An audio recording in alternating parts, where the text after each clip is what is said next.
BRM5 PvP is something that a lot of newer players jump into headfirst before actually playing open world because they don't know how deep the plunge actually is. This guide is aimed at that group specifically, the 0 stars who are just finding their feet in 5v5 and 2v2. Ranked is excluded because it's very buggy and prone to an influx of hackers which ruin the experience. The PvP modes 2v2 and 5v5 are simple to understand. Two teams comprising of 2 or 5 players depending on the game mode you choose will take turns attacking and defending an objective. The objective is modelled as an orange canister, presumably containing toxic gas.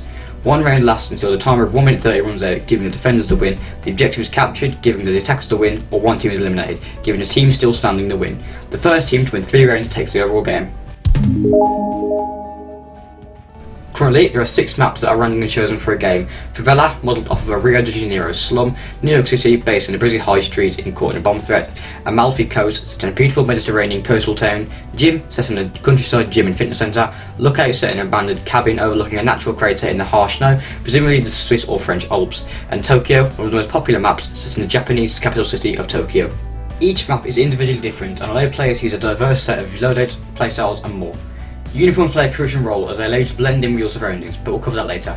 Personally, my favourites are Lookout, Amalfi Coast and Tokyo, but many people have their own opinions. Some say certain maps like firing lanes, others say the maps have too many choke points and corners, but ultimately each map gives a unique game.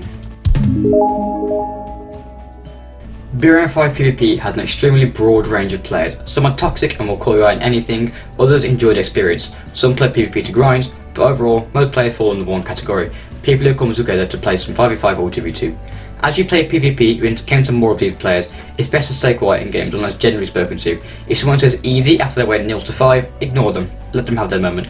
A lot of players, often younger children, also have a habit of accusating too. If someone claims you're using ESP or exploits, ignore them. It just means you're destroying them, and that's all that really matters. Likewise, don't accuse others of hacking. If you genuinely believe you found a hacker, it's best to alert a moderator, but don't go over the top. Always provide proof. Don't say easy after a game. If you really want to say GG for a good game or well played if you're feeling nice and had a blast. PvP has a vast range of tactics and loadouts that can be employed in game. Pushing the enemy or playing defensive are 2 of the most common, but flanking, using peek spots and hidden tricks are usually more effective and less common too. Some of the best loadouts have low recoil and high DPS or damage per second. I personally use the air survival because I earned every bit of cash to buy it and it's the best gun for PvP in the game. However, it is not advised to play too aggressively on a defender's round, nor is it a good idea to play defensively when you need to push the objective. Peak spots are areas where you can lean around some cover and have a clear view of a good firing lane. You usually get some good kills here but are also prone to snipers. Flanking is when you push around the enemy, however I usually expect this trick if you do it too often in game. Hidden spots are areas of the map that you can hide in or around. A good example would be the tree by the objective on Amalfi Coast where you can climb into via crates next to it, as well as the awnings by the shops on NYC. PvP is an extremely addictive game mode with many aspects to its gameplay. From uniforms to weaponry and the maps that you play on, PvP can keep us hooked to areas. Overall, the game mode is one of the reasons BRM5 is still considered alive, due to the current lack of updates.